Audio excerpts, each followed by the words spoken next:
Boa noite, irmãos. Nós vamos iniciar uma série de estudos, mas que tem a ver com um livro que nós já tratamos no primeiro mês deste ano. E qual foi o livro? Lucas, muito bem. O Evangelho de São Lucas.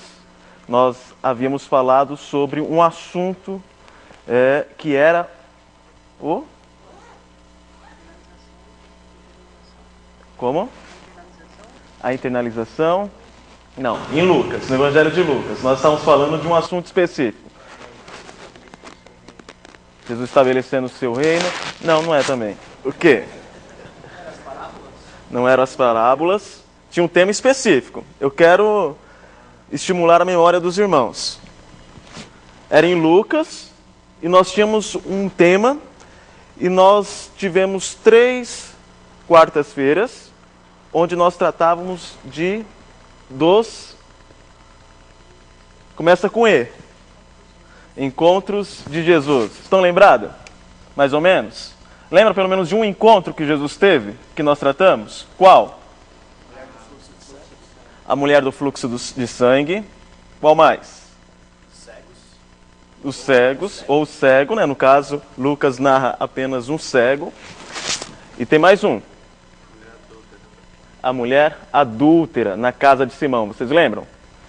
E nós havíamos dito que, diferentemente de um sermão, onde nós não mostramos as panelas, nos estudos bíblicos eles nos dão essa liberdade para que nós mostremos como nós chegamos a determinadas conclusões. E aí eu dei um exemplo. Não sei se vocês lembram do colecionador de ossos. Lembram? Qual é a ideia do filme? Existe um assassinato e agora nós vamos levantar dados, pistas, para descobrir quem é o assassino, para solucionar o caso. Então nós levantamos alguns dados para responder à pergunta principal e a qual você deve fazer a todos os textos bíblicos. O que este texto nos ensina? Então eu faço primeiro essa pergunta. Depois eu vou levantar os dados para responder essa pergunta. E os dados estão onde? No próprio texto. No próprio texto.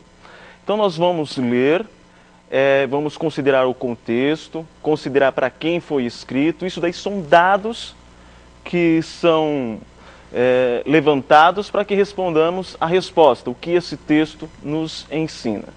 Nós vamos fazer as mesmas coisas que nós fizemos anteriormente quando nós formos tratar das parábolas de Jesus.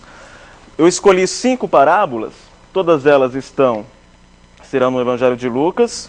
Então nós temos aqui o filho pródigo, dá para enxergar mais ou menos, não dá? O rico insensato, na figura não dá para perceber, mas ele está imaginando alguma coisa. Então ele está aqui com um cálice na mão e ele imagina algo. O que ele imaginava? O que o rico insensato imaginava na história? Vamos ver se você lembra. Que Jesus conta. Qual era a imaginação? O que ele pretendia? De enriquecer mais. Ou seja, vou aumentar os meus celeiros, vou ter uma vida próspera e vou dizer, regala-te, descansa. E o que Jesus diz para aquele rico? Ou melhor, na parábola, o que é dito para ele? Louco. E tu, o que tens para dar em troca? Lembram? Uma outra parábola que nós iremos tratar é o fariseu e o publicano. Lembram dessa? Como que é essa parábola? Eles entram no templo, não é, para orar. E como o fariseu ora? Que dá os dízimos, que dá as ofertas. Ele agradece a Deus porque ele é o cara. Enquanto o publicano, o pecador,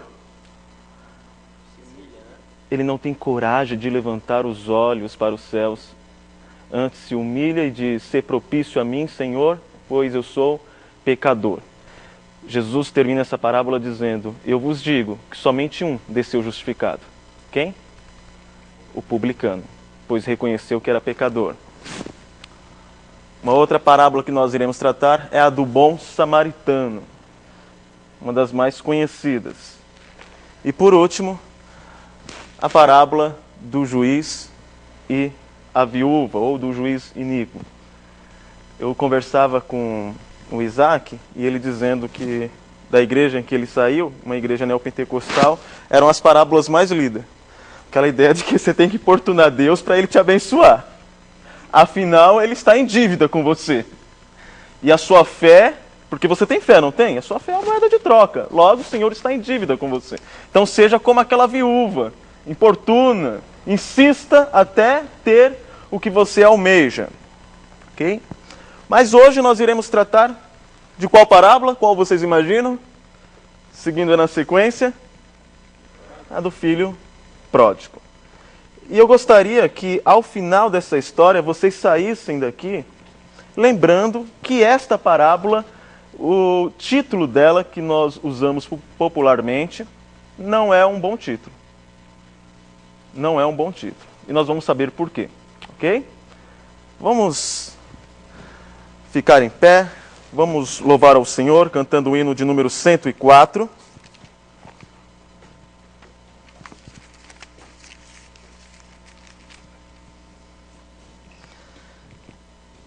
Nós vamos seguir o playback. Só espere alguns segundos.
Cristo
Ó Deus, nós te agradecemos, pois estamos aqui reunidos, porque aprouve a Ti na eternidade nos escolher e no tempo o Senhor enviar Cristo para nos resgatar de todos os nossos pecados, para nos justificar.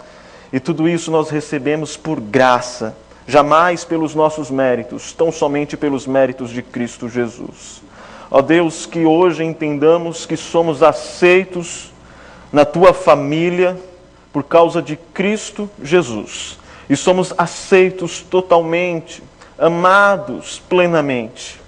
E isso preenche a nossa vida, isso nos dá esperança, isso nos mostra que devemos viver tão somente para Ti, para agradar-te, vivermos também em santificação, não para sermos salvos, mas porque já somos salvos.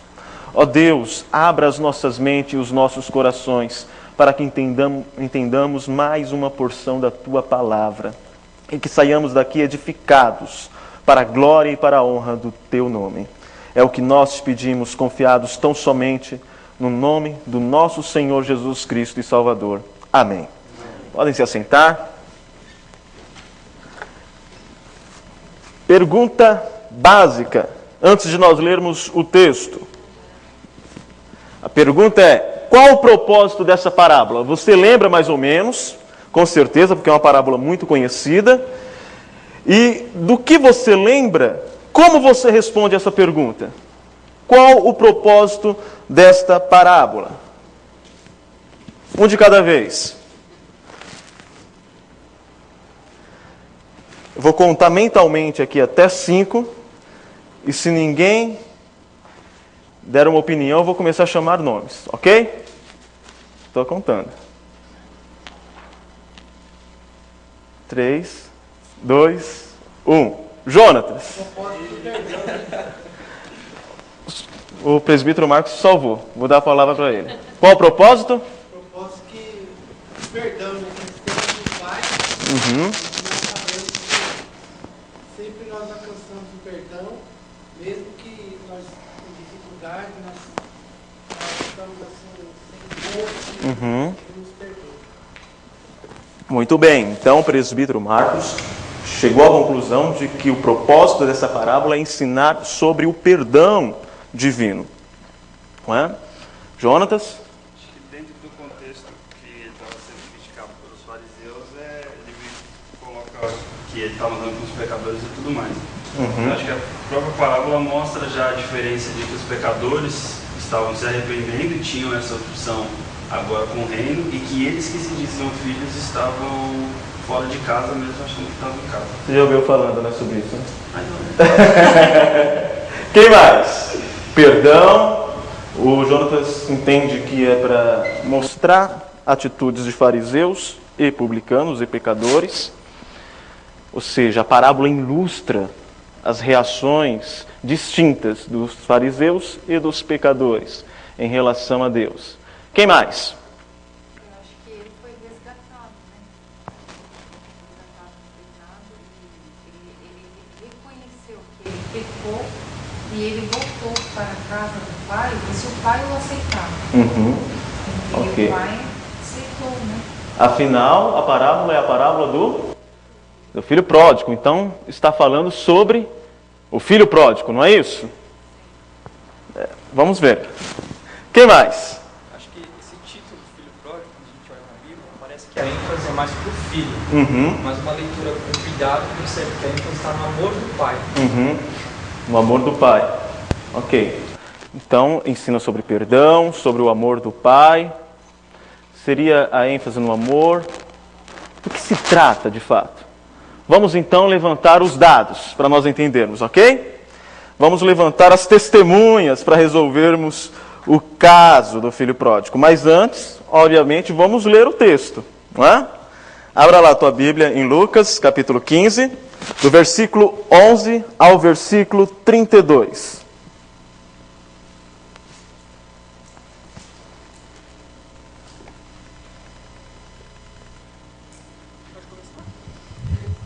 Pode começar.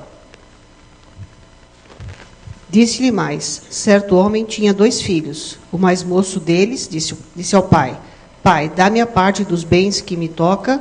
Repartiu-lhes, pois, os seus haveres. Poucos dias depois, o filho mais moço, ajuntando tudo, partiu para um país distante, e ali desperdiçou os seus bens, vivendo dissolutamente. E havendo ele dissipado tudo, houve naquela terra uma grande fome, e começou a passar necessidades. Então foi encontrar-se a um dos cidadãos daquele país, o qual o mandou para os seus campos, a apacentar porcos. E desejava encher o estômago com as alfarrobas que os porcos comiam, e ninguém lhes dava nada. Caindo, porém, em si, disse: quantos empregados do meu pai têm abundância de pão, e eu aqui pereço de fome? Levantar-me-ei, irei ter com meu pai, e pedir-lhe-ei: Pai, pequei contra os céus e diante de ti. Já não sou digno de ser chamado seu filho, trata-me como um dos teus empregados. Levantou-se, pois, e foi para seu pai. Estando ele ainda longe, seu pai ouviu, encheu-se de compaixão e, correndo, lançou-se-lhe ao pescoço e o beijou. Disse-lhe o filho: Pai, pequei contra o céu e diante de ti. Já não sou digno de ser chamado seu filho. Mas o pai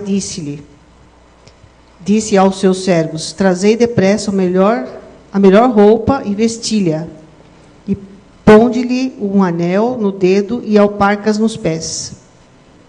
Trazei também o bezerro cevado e matai-o. Comamos e regozijemo-nos, porque este meu filho estava morto e reviveu. Tinha-se perdido e foi achado, e começaram a regozijar-se. Ora, o seu filho mais velho estava no campo, e quando voltava, ao aproximar-se da casa, ouviu a música e as danças. E chegando um dos servos, perguntou-lhe: que era aquilo?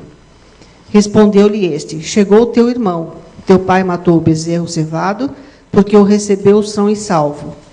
Mas ele se indignou e não queria entrar. Saiu, então, o pai e estava com ele. Ele, porém, respondeu ao pai: eis que há tantos anos te sirvo e nunca transgredi um mandamento teu. Contudo, nunca me deste um cabrito para eu me regozijar com meus amigos. Vindo, porém, esse teu filho que desperdiçou os teus bens com as meretrizes, mataste-lhe o bezerro cevado. Replicou-lhe o pai: filho, tu sempre estás comigo, e tudo que é meu é teu. Era justo, porém, regozijarmos-nos e alegrarmos-nos, porque este teu irmão estava morto e reviveu, tinha se perdido e foi achado. Ok, nós temos um caso a ser solucionado. Temos uma pergunta: qual o propósito desta parábola? Lendo rapidamente, nós chegamos a algumas conclusões, e não estão erradas. No entanto, nós queremos saber qual é a ênfase do texto. Ok? Para isso, para solucionar esse caso... está aqui o canetão. Eu vou chamar 3 testemunhas. Então, nós temos aqui algumas testemunhas, alguns dados que o texto nos dá. Quais são elas? Primeiro, o contexto geral. Vocês lembram das sessões de Lucas? Lembram mais ou menos? Eu estou perguntando para que vocês recordem, e porque eu fiquei repetindo muito isso. Estava até chato. Toda vez que nós falávamos sobre os encontros de Jesus, eu repetia essa ideia das sessões. Vocês lembram mais ou menos? Das sessões do livro de Lucas. Então, primeiro nós temos o prefácio, do geral, contexto geral. Estamos falando do contexto geral. Essa é a primeira testemunha. Então, no contexto geral, primeiro, nós temos o prefácio. E o que o prefácio... Sobre o que o prefácio fala? Sobre o objetivo pelo qual este evangelho foi escrito. Ele foi escrito para Teófilo, para reafirmar daquilo que ele já sabia, após uma investigação apurada dos fatos que já tinham sido relatados. Possivelmente ele estava se referindo ao evangelho de Marcos, que, segundo estudiosos, foi o primeiro a ser escrito. E os outros evangelhos se basearam no evangelho de Marcos. A segunda parte são os primórdios. Então, como tudo começou, Lucas é o único evangelho que vai falar sobre a infância de Jesus. Possivelmente, Lucas teve contato com pessoas que conheceram Jesus de perto. Quem sabe, a própria mãe de Jesus, Maria. Não é? Lucas também se destaca, por exemplo, é conhecido como o Evangelho das Mulheres, porque ele enfatiza o papel das mulheres no ministério de Jesus. É um livro que retrata a alegria do povo ao saberem que a alegria do povo ao saber que o Messias havia nascido. Os anjos cantam. Nós temos depois Zacarias, que se alegra, e tantos outros personagens no início que se alegram tanto com o nascimento daquele que é o precursor de Jesus, João Batista, como o próprio Messias. E o Evangelho de Lucas termina com a igreja, os discípulos reunidos, se regozijando por causa da ressurreição de Jesus. A terceira sessão começa tratando agora do ministério de Jesus, que se iniciou na Galileia. E há um objetivo nessa sessão. O objetivo é responder à pergunta: seria ele o Messias? Afinal, naquela época, muitos Messias se levantavam. Muitas pessoas, se dizendo Messias, se pronunciavam, ajuntavam grupos de pessoas que o seguiam, mas depois deixavam as pessoas na desesperança, ao léu. É neste contexto que nós temos João capítulo 10, quando Jesus diz: o ladrão veio para matar, roubar e destruir. E aí você diz: é o diabo. Não. Ele diz: o ladrão são todos aqueles que vieram antes de mim, ou seja, os falsos messias. Porque quando a coisa ficava feia, eles já tinham tirado a lã da ovelha, já tinham usado as pessoas. Quando Roma entendia que aquilo era uma sedição, um grupo de pessoas que se revoltavam ao Império Romano, Roma os atacava e os líderes eram os primeiros a fugirem e deixava o povo entregue ao caos, ao léu. Então, Jesus ele mostra que ele é o Messias. E como nós sabemos disso? Porque ele tem a credencial do Messias, que é o Espírito Santo. Lá em Isaías nós lemos que o Messias teria sobre si o Espírito Santo. Então no capítulo 4, no versículo 1, diz que Jesus foi conduzido ao deserto pelo Espírito Santo. Depois que ele vence Satanás no deserto, depois que ele resiste às 3 tentações, o texto vai dizer no finalzinho que Jesus está cheio do Espírito Santo. Jesus então inicia seu ministério na Galileia, abrindo o livro de Isaías, e cai onde? O Espírito de Deus está sobre mim para libertar os cativos. Isso é uma paráfrase, um resumo do texto. Ou seja, tudo está apontando para o fato de que ele é o Messias, porque ele tem o Espírito Santo. No finalzinho dessa sessão, que termina lá no capítulo 9, versículo 50, não é isso? Isso. Lá no capítulo 8, Jesus ele se volta para os seus discípulos e pergunta: o que o povo está dizendo sobre mim? O que eles respondem? Bem, uns dizem que tu és Elias, ou João Batista, que ressuscitou dos mortos. Jesus, tá bom, mas e vocês? Quem eu sou para vocês? Quem sou eu para vocês? Qual a resposta de Pedro? Tu és o Cristo, o Filho de Deus. O objetivo desta sessão foi cumprido? Sim. Eles chegaram, obviamente, porque ele diz lá em Mateus: olha, não foi você que chegou a essa conclusão sozinho, foi o Espírito Santo que te revelou, Pedro. Mas você chegou à conclusão do objetivo dessa sessão. Você sabe quem eu sou. Aí Jesus continua dizendo: agora eu vou para Jerusalém e o Filho do Homem vai ser açoitado, morto e ao terceiro dia irá ressuscitar. O que Pedro diz? Não! Não faça isso! Aí Jesus falou assim: Pedro, você tinha feito um ponto, agora você fez um gol contra. Arreda-te, Satanás. Os discípulos sabiam quem ele era. Agora faltava saber o que ele iria fazer. Então, enquanto esta sessão ensina sobre quem é Jesus, A próxima sessão irá nos dizer o que ele faz, qual é a sua obra. Então, no capítulo 9, versículo 51, até o capítulo 19, versículo 44, todos os milagres de Jesus, todos os seus ensinos, existe uma ênfase maior em seus ensinos do que nos milagres, apontam para aquilo que ele irá fazer. Então Jesus agora sai da Galileia e está caminhando em direção a Jerusalém, e enquanto ele caminha em direção a Jerusalém, ele está ensinando qual é a sua obra. Ele chega então em Jerusalém. E o que acontece em Jerusalém? Ele conclui a sua obra. Ele é morto, é crucificado, mas ao terceiro dia ele ressuscita. Ok, pergunta. Em qual destas sessões está o texto que nós lemos? Está fácil, né? O quadrinho branco. Então, o que essa sessão nos ensina? O que ela tenta responder? Qual a obra de Jesus? Agora me responda você, qual é a obra de Jesus?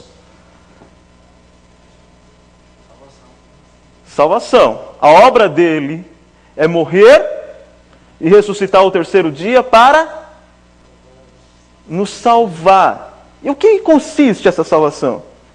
Salvar, simplesmente salvar da condenação futura e pronto. E nós continuamos a viver como nós vivíamos antes. É isso. A obra dele é para nos salvar, sim, da condenação futura, mas também para nos reconciliar com Deus. Nós não podemos nos esquecer disso, porque antes da regeneração, nós estávamos mortos em delitos e pecados e éramos considerados filhos da ira de Deus, ou seja, ele estava irado. Você não tinha uma relação boa com Deus. Era uma relação na qual Deus estava irado contra você. E a sua ira é uma ira justa, porque você estava em pecado. O que Cristo faz na cruz é aplacar a ira de Deus. Ele absorve a ira do Pai. É por isso que ele clama na cruz: meu Deus, por que me desamparaste? Ele não sente amor do Pai, ele sente ira. Jesus, ele sente todas as angústias do inferno. Não no sentido de extensidade, não é? Porque o julgamento no inferno vai ser eterno, mas de intensidade. É como você vai ao hospital, você está com pneumonia e o médico receita 12 bezetacil. Não é? E que é normal, que você tome uma a cada dia, não é? Dói, não dói? Agora imagine se ele dissesse para você: vai tomar as 12 agora. Então toda a ira eterna de Deus cai sobre Cristo. Ele se faz maldição por nós. E ele faz isso para que nós sejamos livres da ira futura, mas também para que agora tenhamos um relacionamento com Deus. Então, por meio da sua obra, nós somos reconciliados com Deus. É isso que esta sessão nos ensina. Mas há uma segunda testemunha. Que testemunha seria essa? Primeiro, você tem que considerar o contexto geral. Segundo, determinar o auditório. Qual é o auditório de Jesus? Jesus está falando para quem? Vamos lá para o capítulo 15, do versículo 1 ao 2. Alguém leia, por favor.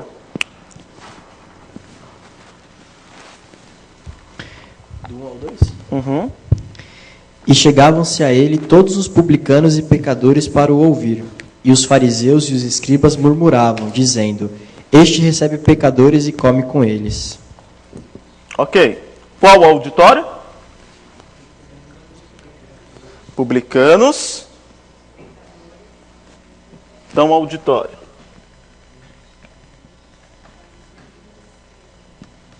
Está aí no Lucas 15, do versículo 1 a 2. Nós temos, primeiro, os publicanos, os pecadores, certo? Temos também os fariseus e escribas. Eu já disse sobre isso, que quando aparece publicanos, fariseus e escribas, e obviamente Jesus, isso aponta para um assunto. Que assunto que é esse? Jesus vai falar sobre o que agora?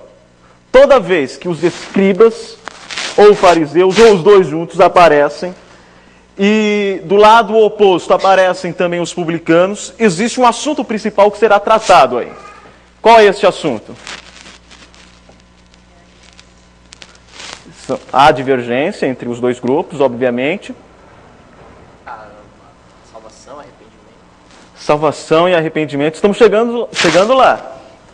Como os fariseus e os escribas viam a salvação? Como eles entendiam que deveriam alcançar a salvação? Como eles... Pelas obras, seguindo a lei. Então, escribas e fariseus tinham um modo de se relacionar com Deus, a fim de terem acesso à salvação. Já os publicanos, os pecadores, que foram perdoados por Cristo, eles tinham uma certeza, que o relacionamento com Deus era pela graça. Não era por aquilo que eles faziam, diferentemente dos publicanos e dos fariseus. E esses dois grupos estão na frente de Jesus, fariseus e pecadores. E o que Jesus faz com os pecadores, com os publicanos? Eles os recebem, mas o texto é mais explícito, mais específico. E come com eles. Exatamente. Ele recebia os pecadores e comia com eles. Tá, mas e daí? Hoje no shopping tantas pessoas que, dependendo de como está lotado o shopping, as pessoas comem ao seu lado. Que mal tem isso? Você não sabe da história das pessoas. Mas repare, nós estamos aqui em uma outra cultura. Para vocês terem ideia, um nobre poderia alimentar pessoas pobres. Mas um nobre nunca se assentava à mesa com os necessitados. Porque no Oriente, a ideia de você se alimentar com alguém à mesa significa que você está aceitando aquelas pessoas, que aquelas pessoas fazem parte do seu convívio social. Tem muito a ver com aquele ditado brasileiro: me diga com quem andas e eu direi quem és. E repare, Jesus está sentado à mesa com pecadores. Para os povos do Oriente, convidar um homem para uma refeição é uma honra. É uma oferta de paz, confiança, fraternidade e perdão. Em suma, compartilhar de uma mesa significa compartilhar da vida. Desta forma, as refeições de Jesus com os publicanos e pecadores são expressões da missão e da mensagem de Jesus. São refeições escatológicas que apontam para o futuro. Celebrações antecipadas do banquete do fim dos tempos, quando nós estaremos assentados à mesa com Jesus. Mas repare que aqui os fariseus entendiam que Jesus estava aceitando aqueles pecadores. E qual é a reação dos fariseus? Eles, que o texto diz, murmuravam. Eles não aceitavam aquilo. Então repare que o auditório, ele nos aponta para uma informação muito importante. Quando eu considero o auditório, eu vejo fariseus murmurando porque Jesus está sentado à mesa. Na verdade, os fariseus eles estão reclamando, eles estão questionando Jesus por ele aceitar pecadores. Então, esta cena aponta para um conceito. Aponta para o conceito de aceitação.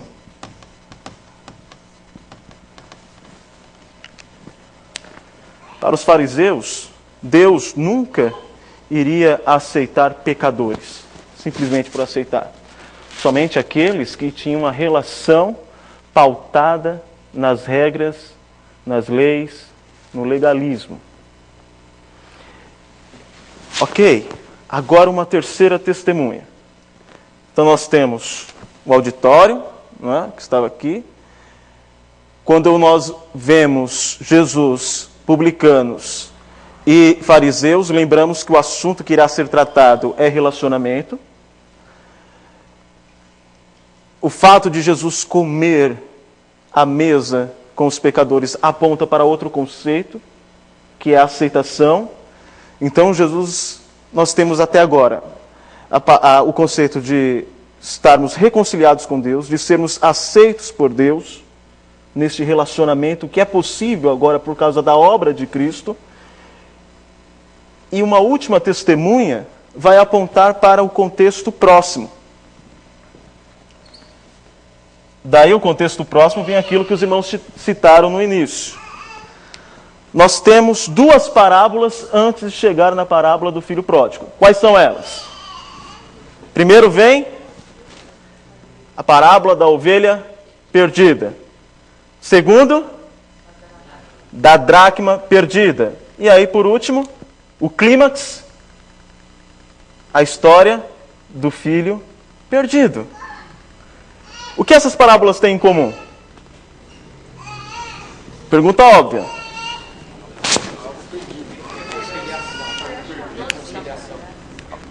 Reconciliação. Não, tem algo mais simples.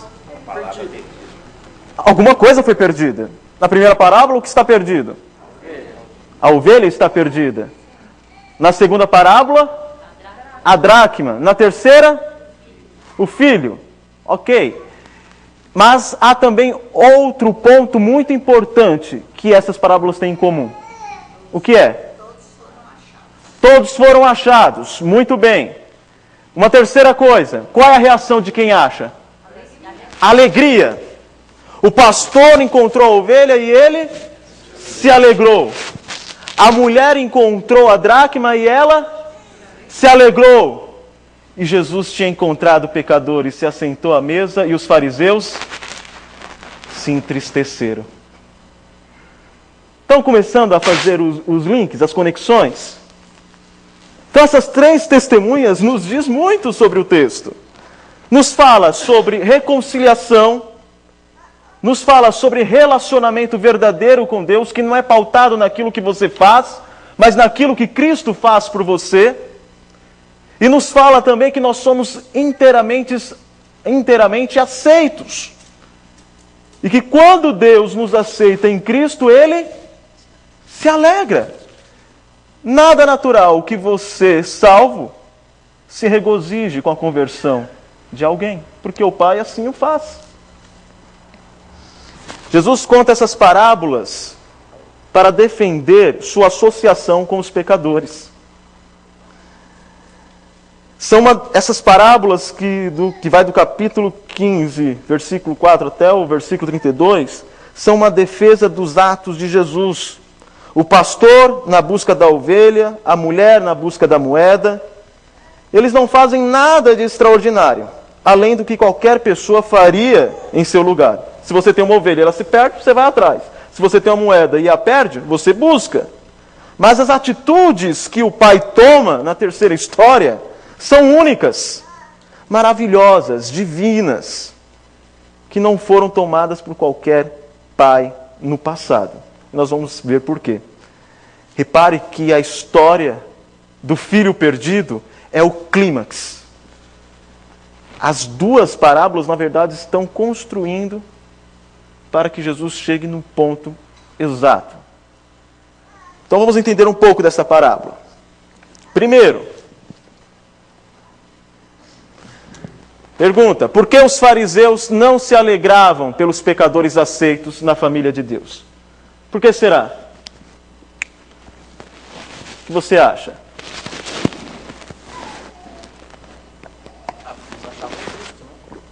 Não achava justo. Por que não achavam justo? Eles não seguiam a mesma lei que eles, ou não tinham tanta piedade como eles. Uhum. E eles se esforçavam tanto, né, para isso.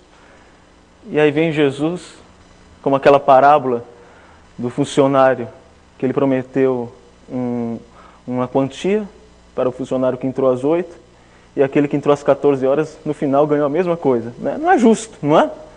Afinal, eu faço obras para ser salvo. E aí Jesus, esse profeta, simplesmente aceita pecadores? Por que mais? Por quê? Se colocavam no lugar de Deus como juízes. Se sentiam mais dignos por aquilo que eles faziam. Ok? O que mais? E mais? Quem vai responder por que eles não aceitavam os pecadores convertidos, arrependidos? É Jesus através dessa parábola.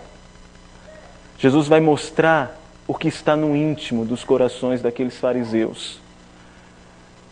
A ideia, eu fico pensando na reação dos fariseus depois de ouvirem aquela parábola, que eles entenderam muito bem, como eles reagiram diante daquilo. Porque esta parábola do filho perdido irá desnudar a alma daqueles homens.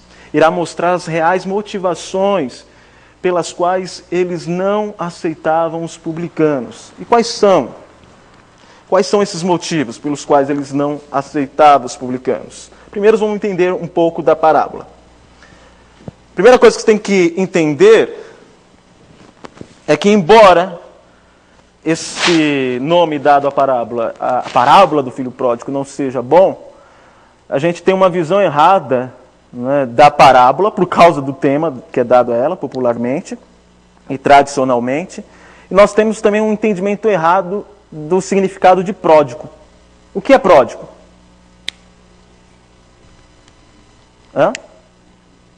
O pródigo é uma pessoa arrependida. Quem falou? É o que volta. O Fábio falou? Ok, ponto para o Fábio. Olha só, pródigo é aquele que gasta demais. É muito diferente daquilo que nós achamos que significa. Porque o termo está tão associado a essa história que nós desconsideramos o real significado do termo pródigo. Pródigo é quem dissipa a fortuna de maneira supérflua. Pródigo é aquele que faz gastos supérfluos. Pródigo pode ser entendido também como uma pessoa exagerada. Mas, na realidade, as letras e neglitos não fazem parte. Exatamente. Jesus ele não diz assim, eu vou contar a história do filho pródigo. Como que Jesus começa a história? Esta parábola. Que diz lá no versículo 11? Continuou? Certo homem tinha 2 filhos. Jesus vai contar a história de 2 filhos. Ele não vai contar a história do filho pródigo. Ele vai contar a história de 2 filhos. Afinal, tem 2 públicos. Os fariseus e os pecadores, os publicanos. Então ele vai contar a história de 2 filhos. Coincidência? Claro que não. Esses 2 filhos representam os 2 tipos de auditório que Jesus tem. Então repare, eu vou usar aqui a palavra pródigo para aproveitar aí a forma como nós entendemos, mas no sentido exato. Ou seja, primeiro nós temos o pecador pródigo, que significa o pecador exagerado. Porque pródigo também, em outro contexto, significa magnânimo. Aquele que exagera, que é muito generoso. Mas aqui nesse contexto é um contexto pejorativo. O pecador pródigo, porque é um pecador que peca muito. Ele é exagerado no seu pecado. Spurgeon, ele escreveu um sermão que era um Deus pródigo para pecadores pródigos. O que ele estava querendo dizer com essa expressão? Um Deus magnânimo para pecadores exagerados. Então, ele é um pecador pródigo, no sentido de exagerado. Por quê? Vamos ver. Versículo 12, alguém leia. O que está acontecendo aí no versículo 12? O mais moço deles disse ao pai: Pai, dá-me a parte dos bens que me cabe. E ele lhes repartiu os haveres. O que o pródigo, como todo mundo conhece, o que o filho mais novo está fazendo? Pleiteando a sua herança. Mas existe um problema. Tanto naquela época quanto nessa época, você só tem a herança do seu pai quando o pai morre. O que ele estava querendo dizer com isso? Morra, pai. Ele dava mais valor ao dinheiro do que ao amor ao pai. Ele dava mais valor ao dinheiro do que à relação com o pai. O que ele estava dizendo é: não quero o teu amor, mas quero os bens que são teus. Hoje isso é muito forte. Imagina naquela época, que os pais respeitavam muito mais, ou melhor, que os filhos respeitavam muito mais os pais. O que ele está dizendo é: morra, eu quero o seu dinheiro. Nessa história, irá aparecer 3 personagens, não é? Quem são? O filho mais novo, o mais velho e o pai. Nós temos 2 personagens. E o terceiro? O que será que ele faz quando ele fica sabendo que o irmão está querendo a herança do pai? Até aqui ele não aparece. Ele vai aparecer lá no final, quando o filho é recebido. Mas ele está quietinho. Nós percebemos aqui o silêncio do filho mais velho. Isso indica uma rejeição de sua responsabilidade de reconciliar seu pai com o irmão mais novo. O filho mais velho era dada essa atribuição. Ele era aquele que estava ali para auxiliar o pai no equilíbrio do lar. No ambiente do Oriente Médio, esperar-se-ia que o pai explodisse e disciplinasse o rapaz por causa das cruéis implicações do seu pedido. Todavia, o pai desta história, de fato, cede ao filho a posse e as disposições dos bens. É totalmente contraditório de como o pai reagiria naquela época. Versículo 13. O que está acontecendo agora? Pode ler. Passados não muitos dias, o filho mais moço, alimentando tudo que era seu, partiu para uma terra distante e lá dissipou todos os seus bens, vivendo dissolutamente. O filho adquire a propriedade, o direito de vendê-la e transforma a sua parte em dinheiro. No Oriente Médio, o apego à terra é tão antigo quanto forte, justificando uma luta até a morte por causa de um pedaço de terra. Nós temos isso. Então era muito fora do comum alguém vender, transformar em dinheiro aquilo que ele tinha como terra para receber como herança. Ele estava abandonando o seu lar, estava abandonando a sua família. Na Palestina do século I, havia uma cerimônia conhecida como Kessahá. O Kessahá era quando os parentes... a palavra Kessahá, só para explicar, significa corte. Se um homem perdesse suas propriedades para um gentio, os seus parentes traziam barris cheios de milho e nozes tostadas, abriam na presença das crianças e as crianças saíam cantando e proclamando: fulano está cortado de sua herança. Então havia uma cerimônia para humilhar o indivíduo que perdia o terreno dele para um gentio, para uma pessoa, para um estrangeiro. Então, naquela época, ele tinha tudo para passar por essa cerimônia humilhante, onde ele era declarado na frente de todas as pessoas de que ele não tinha mais direito nenhum à herança, porque ele estava vendendo a sua parte para outras pessoas. Ele não estava valorizando a terra dos seus pais. Para vocês lembrarem de como isso era tão forte, você lembra que quando os israelitas, quando os hebreus saem do Egito, o que eles fazem? Eles levam consigo uma pessoa que já estava morta, não era? Não foi? José, os ossos de José, para ser enterrado onde? Na terra natal. Então o apego à terra era muito forte. Você não poderia simplesmente ignorar essa herança.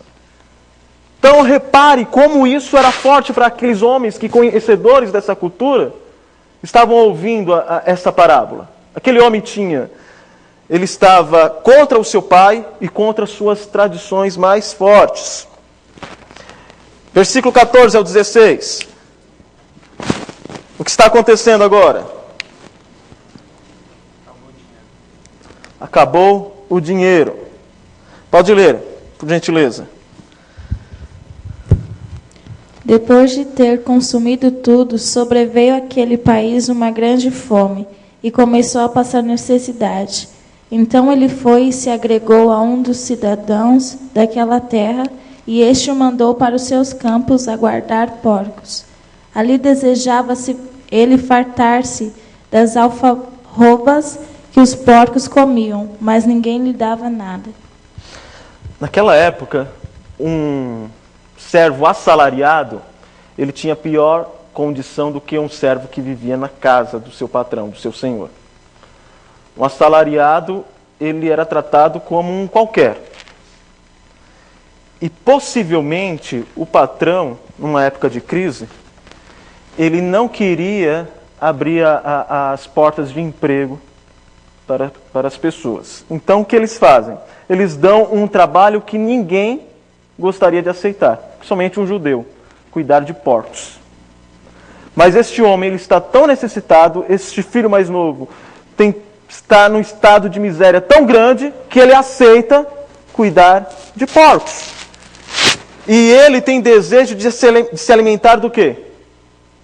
Das alfarrobas, que eram vagens parecidas com gafanhotos, sabe? Aquelas verdinhas, assim, pareciam gafanhotos. Eram chamadas também de pão de João. Por que de pão de João? Que a Bíblia não fala que ele se alimentava de gafanhotos? Então a vagem, por ser parecida com gafanhotos, mais à frente ela foi conhecida também como pão de João. E tinha um gosto um tanto açucarado. Essas vagens eram dadas para os porcos, e quando a pessoa chegava a um estado de miséria tão grande, ela também se alimentava dessas rações que eram dadas aos porcos. Há também um ditado de um rabino daquela época, de que as alfarrobas eram um modo de Deus levar Israel à humilhação e ao arrependimento. Então eles começam a também associar este fato, de que alfarrobas era sinônimo de arrependimento, de miséria vinda da parte de Deus para levar o seu povo ao arrependimento. Versículo 17 ao 19. Então, caindo em si, disse: Quantos trabalhadores de meu pai têm pão com fartura, e eu aqui morro de fome? Levantar-me-ei e irei com o meu pai, e lhe direi: Pai, pequei contra o céu e diante de ti. Já não sou digno de ser chamado filho teu. Trata-me como um dos seus trabalhadores. Pergunta: será que ele se arrependeu aqui? Nesses versículos que nós lemos, ele está arrependido? Contrito? Sim. Por que sim? Por causa da situação dele. Ele avalia o que ele passava com o que ele estava passando. Mas será que isso é arrependimento? Eu acho que não. Por que não, Eduardo? Necessidade. Ele parecia mais mimado, né? Eu não preciso disso, meu pai tem mais. Uhum. Ele volta pro pai. Eu entendo que aqui ele não se arrependeu, não. Mas pelo menos o aspecto de ter reconhecido que ele ofendeu o pai, e aí... Onde ele reconhece? Ele diz: eu vou chegar ao meu pai e vou falar isso. O que ele está fazendo é montando um discurso para que o pai o aceite. E ele vai dar um motivo para que o pai o aceite. Qual é o motivo? Eu vou trabalhar agora. Até aqui, o filho mais novo é fariseu. Eu estou numa situação ruim. Eu sei quem pode resolver essa situação. E eu vou comprar, por meio dos meus serviços, da minha obra, o favor de quem pode me ajudar. Exatamente. Ele toma algumas decisões. Se reconciliar com seu pai, ele já tem um discurso feito.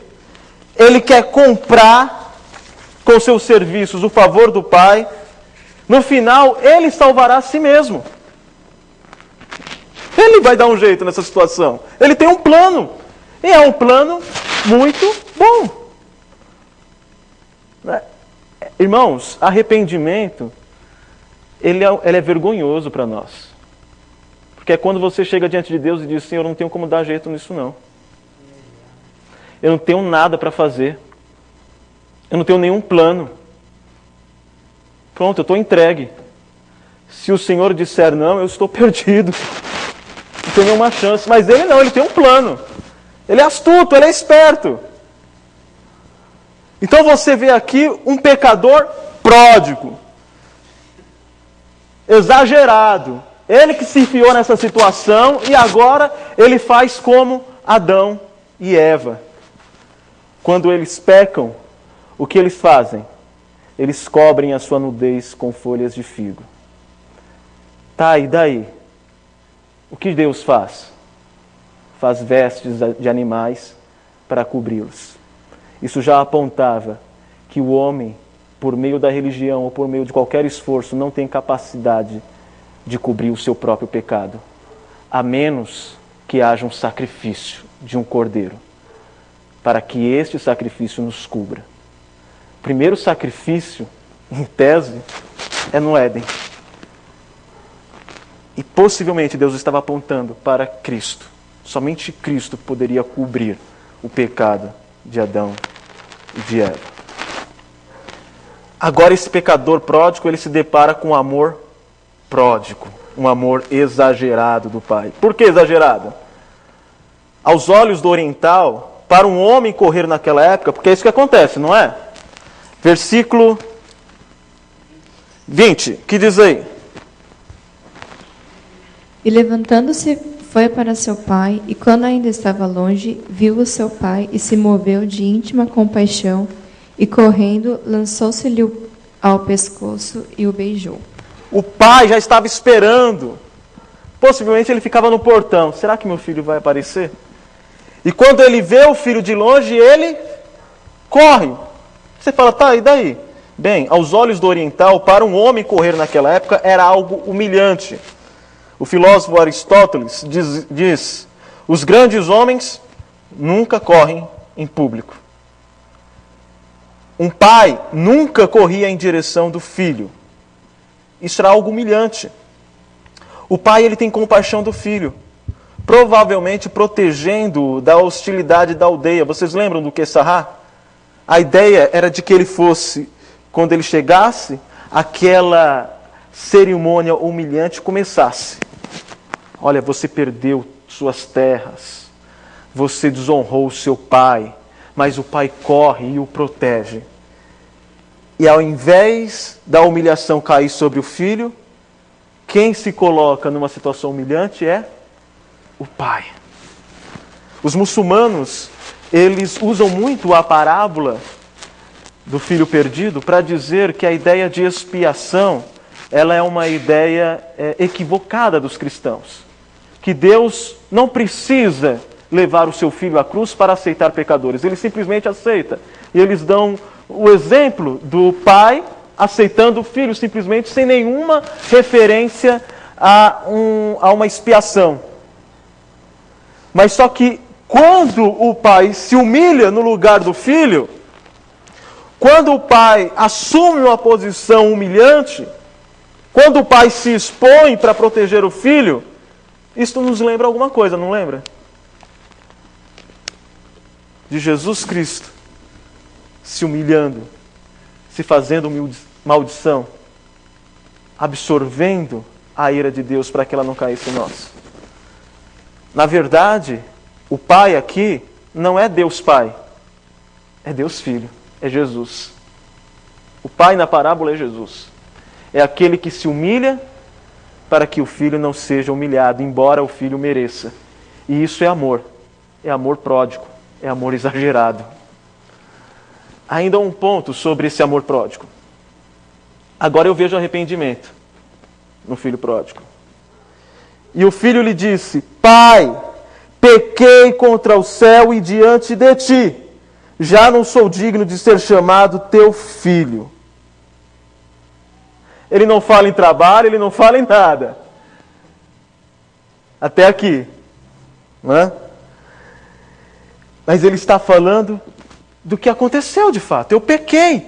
E eu não sou digno de ser recebido como teu filho.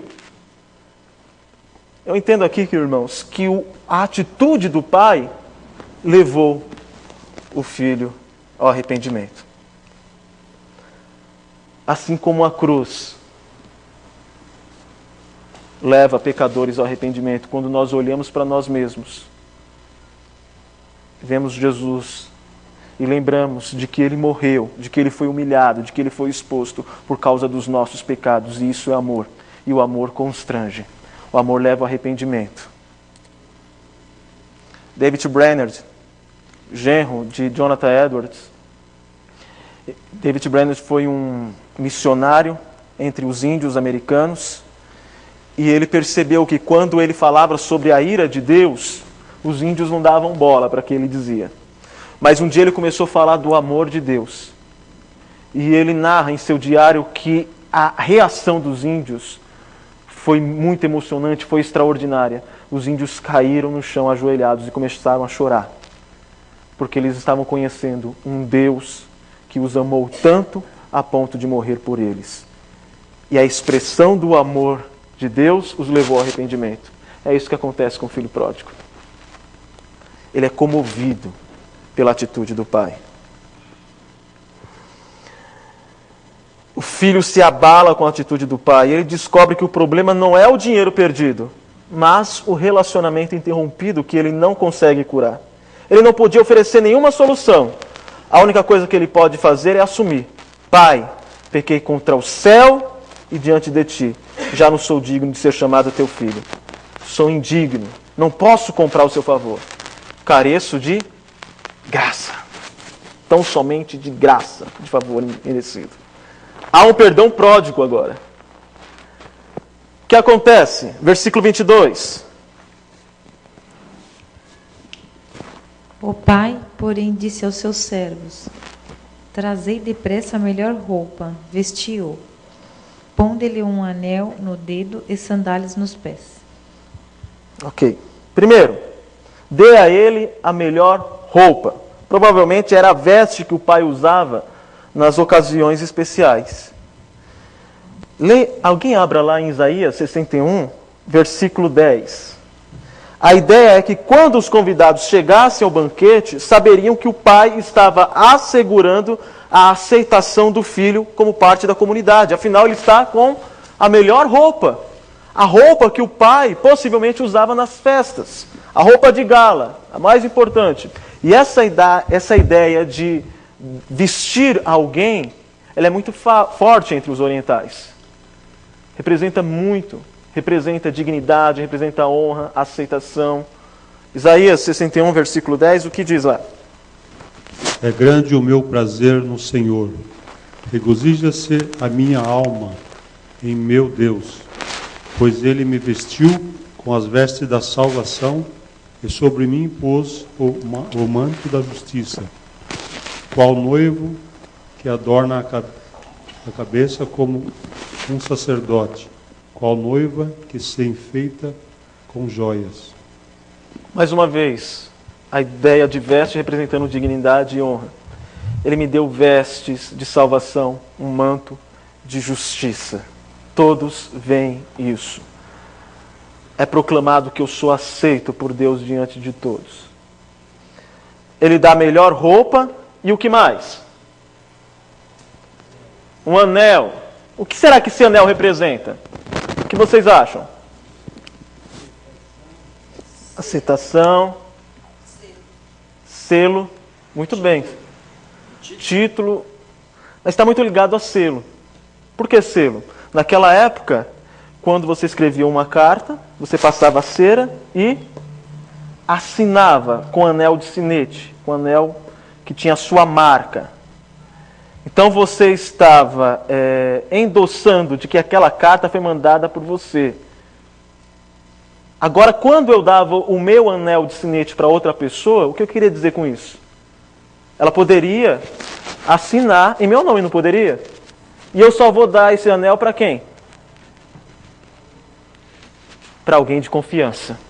O pai está restaurando a confiança no filho. Está dizendo, filho, eu te recebo inteiramente. Eu te aceito plenamente. E eu vou mostrar isso através de uma atitude, te dando roupas, a melhor roupa da casa, e te dando um anel, dizendo, olha, ele pode assinar no meu nome aqui. Bonito isso, não? Em terceiro lugar, o que ele faz? Coloca as sandálias. Por quê? Naquela época, somente os servos andavam descalços na casa. Se nele há sandálias, logo ele não está descalço. E se ele não está descalço, significa que ele não era servo, era filho. Você vai morar em casa assim, mas não como servo, mas como filho. A nossa relação foi restaurada. Você não vai precisar trabalhar para ter meu amor. O meu amor é graça. O meu amor é simplesmente dado. Isso é amor e perdão pródigo. Ele dá a melhor roupa, o anel e os sapatos. Recebe como filho, não como servo. Agora o finalzinho, para nós concluirmos. Versículo 25. Ora, o filho mais velho estivera no campo. E quando voltava, ao aproximar-se da casa, ouviu a música e as danças. A festa estava boa. Chamou um dos criados e perguntou-lhe, que era aquilo? E ele informou, veio teu irmão e teu pai mandou matar o novilho cevado, porque o recuperou com saúde.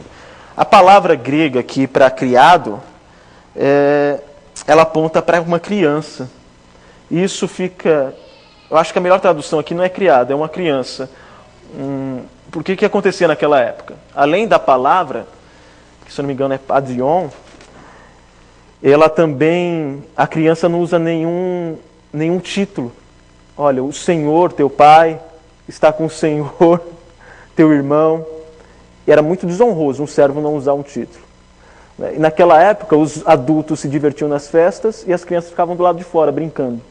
Então, possivelmente, ele encontrou um garotinho lá e falou, que bagunça é essa? O que está acontecendo? Aí a criança, ou quem sabe uma criança serva, não sei, mas tudo indica que era só uma criança, contou o que estava acontecendo. Veio teu irmão a teu pai, veio teu irmão e teu pai mandou matar o novilho cevado, porque o recuperou com saúde. E qual é a reação do filho mais velho? Ele se indignou e não queria entrar, saindo, porém, o pai procurava conciliá-lo. Aqui é uma das cenas mais fortes, que eu acho que é o clímax da parábola. Jesus estava dizendo, eu estou feliz em receber aqueles que haviam se perdido. Feliz como um pastor que encontra uma ovelha.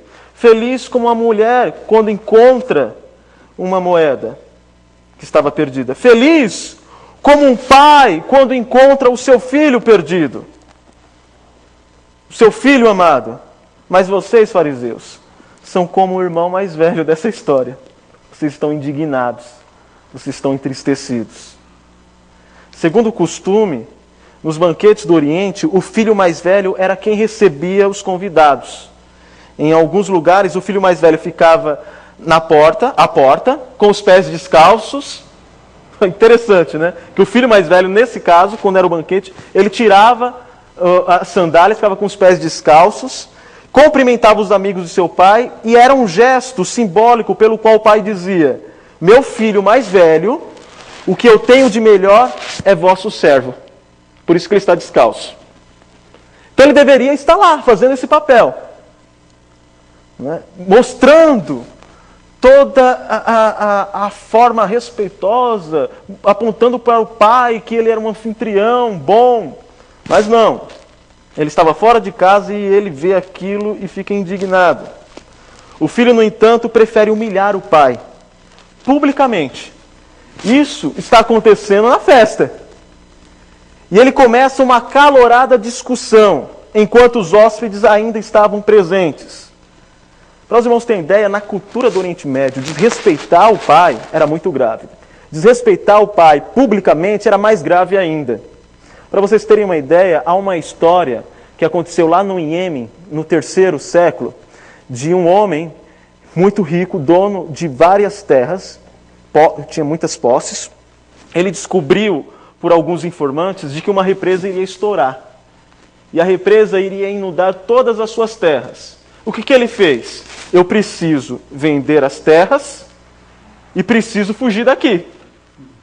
Não é? Fugir daqui porque senão vou morrer afogado, mas eu tenho que vender, senão eu vou tomar um prejuízo. Aí esse homem, ele simulou uma discussão com o filho. Combinou com o filho e falou assim, olha, você vai me desrespeitar na frente de todo mundo, não é? Porque se você fizer isso, eu vou ter motivo para sair e para vender as terras. E aí eles fizeram essa simulação. Aí o pai declarou para a cidade, é o seguinte, vocês viram, meu filho me desrespeitou e eu tenho que tomar uma atitude. A atitude é que eu tenho que matar ele. Não é isso? Todo mundo disse sim. Mas eu não quero matar meu filho. Eu quero sair daqui. Então daria para vocês comprar as minhas terras? Então as pessoas compraram, ele fugiu, encontrou o filho mais tarde, e as pessoas que compraram as terras ficaram no prejuízo. Essa história é só uma forma de ilustrar como era desrespeitoso, a ponto de uma cidade toda entender como justificável o fato do pai matar o filho.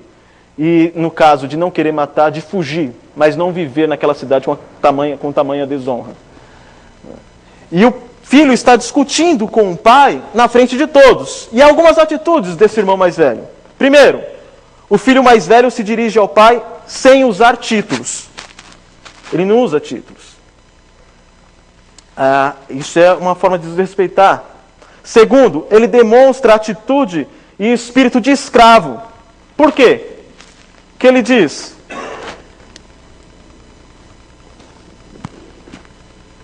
há tantos anos que te sirvo, sem jamais transgredir uma ordem tua. Isso é o espírito de um escravo. Eu te sirvo. Eu tenho sido seu servo. Versículo. Terceiro ponto. Ele diz: nunca te desobedeci, mas insulta o pai, por não usar títulos, por questionar a atitude do pai. Este é o espírito do fariseu. Ele não se arrepende, é legalista, e se esquece que quebra o maior dos mandamentos. Qual é? O amor. Amarás, pois, o Senhor teu Deus de toda a tua alma, de todo o teu coração, de todo o teu ser, com todo o teu ser. Ele tem uma relação de troca. Eu faço para Deus me abençoar. Ele não tem uma relação de amor. Esse é o espírito do fariseu. Ele acusa o pai de favoritismo. Nunca me deste um cabrito, mas deu a ele um novilho. Não deu um cabrito que era menor, mas a ele o senhor deu um novilho que era maior. Ou seja, você tem preferência por ele. E ele não é melhor do que o irmão. Para que ele queria esse cabrito? O que ele diz? Para me alegrar com os meus amigos. Não foi isso que o pródigo fez? Não gastou dinheiro se alegrando com os amigos? Ele queria fazer a mesma coisa. O fariseu se acha melhor do que o pecador que é recebido pela graça, mas não é igual. Na verdade, Jesus está contando a história de dois filhos perdidos. Um sabia e o outro não. Irmãos, quando eu vou pregar, pela graça de Deus, o pessoal me convida para pregar nas igrejas, e eu vou muito em cultos de jovens. E os pastores, principalmente os mais antigos, contam sempre a mesma história. Eles falam assim, que bom que os jovens estão aqui na igreja, porque se eles não estivessem aqui na igreja, eles estariam nas drogas, matando, roubando, bebendo. Não é? É um clichê. E não é assim, os irmãos sabem que pessoas que não são crentes, nem todas fazem isso. Acho que a maioria não fica se drogando, bebendo, se prostituindo, né? Mas ele fala, se não tivesse aqui, é como se tivesse duas opções. Ou está na igreja, ou está bebendo, matando, roubando, ou se prostituindo. Qual é o problema com essa afirmação? É porque esses pastores se esquecem que pode haver muitos jovens dentro da igreja perdidos. e estão tão perdidos que não conseguem ver realmente quem são. Quem está fora já sabe que é pecador, que está todo miserável, pode se arrepender. Mas tem muitos jovens dentro da igreja, e não jovens também. Há muitas pessoas dentro da igreja se enganando. Exato, exato. E este homem, este filho mais velho, ele estava perdido e não sabia. E ele não se alegra com o retorno do irmão, ele ataca seu irmão mais jovem. Ele fala assim, este seu filho gastou dinheiro com o quê? Com meretrizes. É isso que acontece? Anteriormente? A gente até conta essa história, né? Falando assim, olha, o filho mais novo gastou todo o dinheiro dele com bebida. Porque ele não estava na igreja, então ele estava se prostituindo. Com meretrizes. Mas o texto não diz isso. Quem diz é o filho. Que estava chegando àquela hora, nem tinha tido contato com o mais novo. E ele já sabia com que o mais novo tinha gastado. Ele está acusando. É um espírito julgador. Um espírito de condenar. E é interessante que na psicologia isso nós entendemos como projeção. O indivíduo tem vontade de fazer, aí ele fala que o outro está fazendo. Essa é a realidade do fariseu. Parece que ele quer provar ao pai que seu irmão é um filho rebelde. E o que aconteceria se ele conseguisse convencer o pai disso? Segundo Deuteronômio, capítulo 21, do versículo 18 ao 21, ele deveria matar o filho, né? Se fosse convencido de que o filho era um rebelde contumaz. Olha só como a maldade. Jesus está dizendo por que os fariseus não recebiam aquele homem. Ou melhor, os pecadores arrependidos que assentavam à mesa com ele. Porque vocês têm um relacionamento com o Pai pelas obras. Um relacionamento de troca, não é de amor. Vocês são maus. Vocês projetam nas pessoas aquilo que vocês realmente querem fazer. Vocês não respeitam o Pai. Vocês não têm amor por Deus. Tudo isso que o filho mais velho é o que vocês são. E vocês estão perdidos. Muito mais do que o filho que estava perdido, mas se deu conta disso e voltou. E foi alvo da graça do Pai. O filho mais novo sabia que o relacionamento que ele tinha com o pai é pela graça, é pelo amor. E não pelas obras. Mas os fariseus não sabiam disso. Para encerrarmos. Os dois filhos são apresentados como perdidos. O que difere é a forma como cada um reage à expressão de amor do pai. O que aconteceu com o filho mais velho? A parábola diz, no final. Os fariseus que deveriam responder. Jesus está dizendo assim, ele termina a história. E aí os fariseus perguntam, mas e aí, o que aconteceu? Não sei. O que vai acontecer com você? Vai continuar nessa vida? Achando que o seu relacionamento com o Pai é pelo aquilo que você faz? É você que tem que dizer. E o que será que os fariseus fizeram? Será que eles se arrependeram? Ou não? É você que tem que responder. O que você faz diante dessa parábola? Irmãos, nós racionalizamos pecados, justificamos nossos erros. Acreditamos servir a Deus e, na verdade, estamos servindo a nós mesmos. Uma das frases que eu tenho guardado é de que você pode amar mais a obra de Deus do que o próprio Deus. Você pode gostar de cantar, pregar, ensinar, não porque você ama a Deus, mas porque você ama aquilo que essa posição te traz. E quando você não tem a oportunidade para fazer isso, você se exaspera. E você usa também daquilo que você faz para exigir bênçãos de Deus. Já ouviu aqueles pregadores? Você tem que colocar Deus contra a parede e dizer, Deus, eu não aceito isso. Afinal, eu tenho me comportado, eu sou um bom menino. Nunca fui no show da Madonna.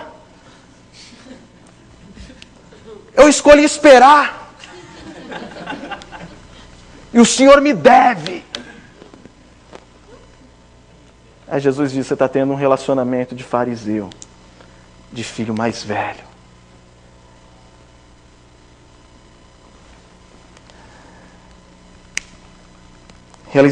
Relações pessoais, na maioria das vezes, são feitas de troca.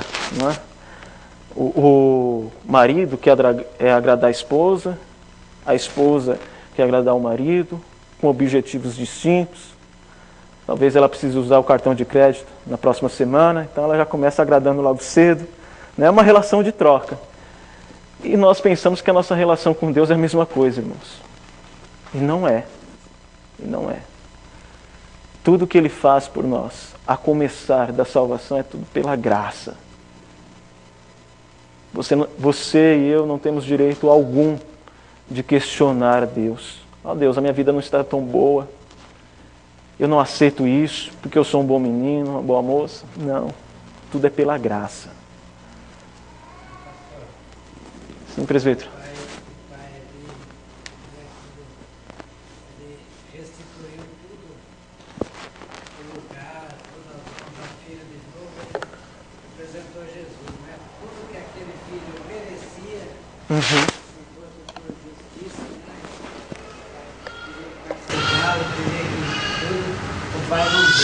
Exatamente. Ao contrário, apesar de tudo, o Pai o amou, mesmo ele sendo considerado pecador. Exatamente como Cristo. Exatamente. Por isso que o Pai é a figura de Jesus. Porque a relação do Pai para com o Filho é de graça, favor imerecido. Ele não merece o perdão, mas o Pai o dá. E também de misericórdia, porque ele merece o quê? Justiça. Mas o Pai não o dá. Graça é quando Deus dá aquilo que nós não merecemos. E misericórdia é quando Deus não nos dá aquilo que nós realmente merecíamos. Richard Baxter, um puritano do século XVI, ele diz assim, que na porta, ou melhor, ele começa falando do inferno, ele fala assim, que no tapete do inferno, escreva-se merecimento, mas que na porta do céu escreva-se dom da graça de Deus. Todos nós merecemos o inferno, nenhum de nós merecemos o céu. E nós conquistamos, ou melhor, nós temos o céu pelas obras, não nossa, mas pelas obras de Cristo. E Jesus está ensinando aqueles fariseus. Afinal, a sessão é sobre o que Cristo faz. E o que Cristo faz? Nos reconcilia com o Pai, nos aceita plenamente, a ponto de nós nos assentarmos à mesa, por causa do seu amor, da sua graça e da sua misericórdia. Não por causa da nossa obediência à lei, como os legalistas, como os fariseus faziam.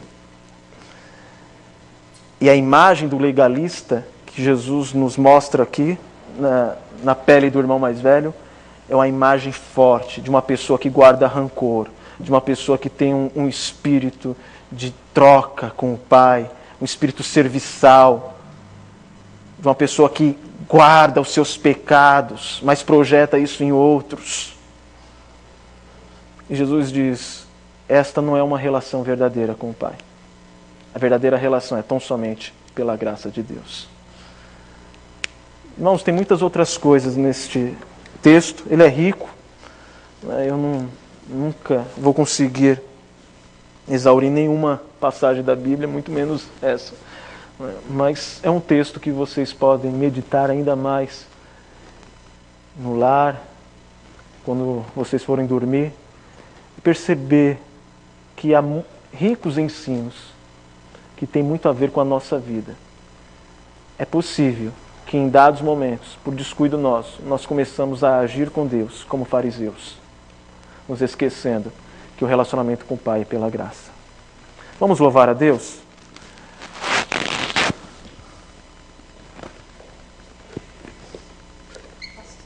Sim? Ivone, claro?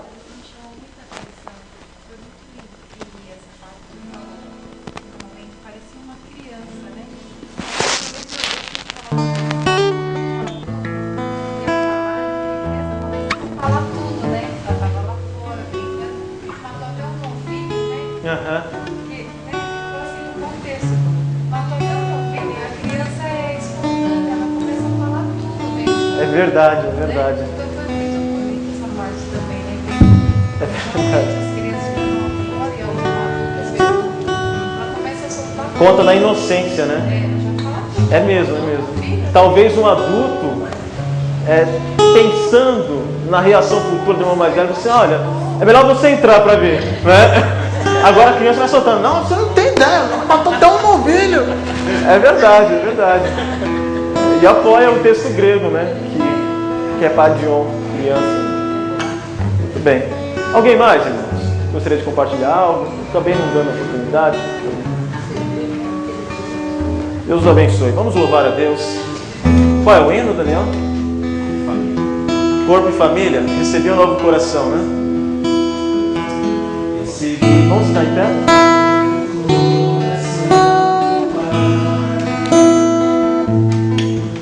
Coração regenerado, coração transformado, coração inspirado por Jesus. Como fruto desse novo coração, eu declaro a paz de Cristo, te abençoo. Preciosa é a nossa comunhão. Somos corpo e assim bem ajustado, totalmente ligado,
unidos, vivendo em amor, uma família, sem qualquer falsidade. Vivendo a verdade, expressando a glória do Senhor, vivendo o compromisso, no grande amor de Cristo. Eu preciso de ti, irmão, precioso és para mim.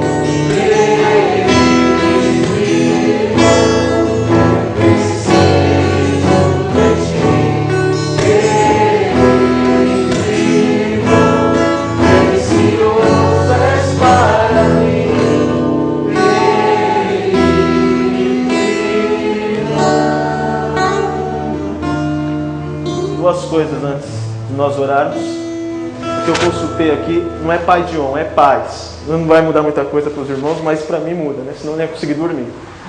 Não é pai de um, é pais, e que significa, o primeiro significado é criança, menino ou menina. Né? Pode ser traduzido como servo, mas esse é difícil, né? Na última, só quando o contexto apontar. Mas o primeiro significado é menino ou menina. E uma segunda coisa é que esse texto, ele nos traz, melhor, esse cântico, ele nos traz uma aplicação do hino que nós, melhor, do texto que nós lemos. Os fariseus, eles se indignavam, eles murmuravam por causa dos publicanos que eram aceitos à mesa, porque eles não sabiam o que era amor. Porque eles nunca tinham amado o Pai verdadeiramente. E hoje, se você ama seu irmão, é porque você sabe o que é amor. Se você tem comunhão com os seus irmãos, é porque você entendeu que a salvação é pela graça e pelo amor de Deus. Do contrário, se você tem dificuldade para amar o seu próximo, o seu irmão, você tem que se perguntar, será que eu conheci o amor de Deus? João diz que aquele que não ama o seu irmão, não ama a Deus. Aquele que não ama o seu irmão, quem vê, não ama a Deus. Quem não vê, exatamente. E nós só amamos a Deus porque Ele nos amou primeiro. E o amor que nós temos por Deus é reflexo do amor dele por nós. O amor que nós temos pelos nossos próximos é reflexo também do amor dele por nós. Os fariseus não amavam porque eles não sabiam o que era amor. Que você saiba o que é amor.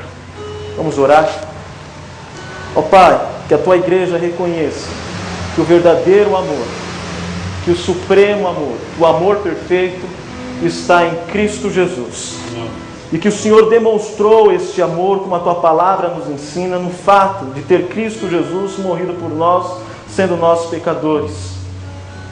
Ó Pai, que tenhamos consciência de que somos aceitos integralmente na Tua família, como filhos, porque Cristo Jesus morreu por nós, sacrificou por nós, foi humilhado por nós. Obrigado, Pai. E que a Tua igreja entenda as implicações práticas deste amor, que é amarmos uns aos outros. Ó Deus, que não tenhamos um relacionamento contigo, tendo como exemplo os fariseus, que achavam que se relacionavam com Deus por causa daquilo que eles faziam. Mas que tenhamos a consciência de que fomos salvos por Cristo Jesus, por causa da tua graça e da Tua misericórdia.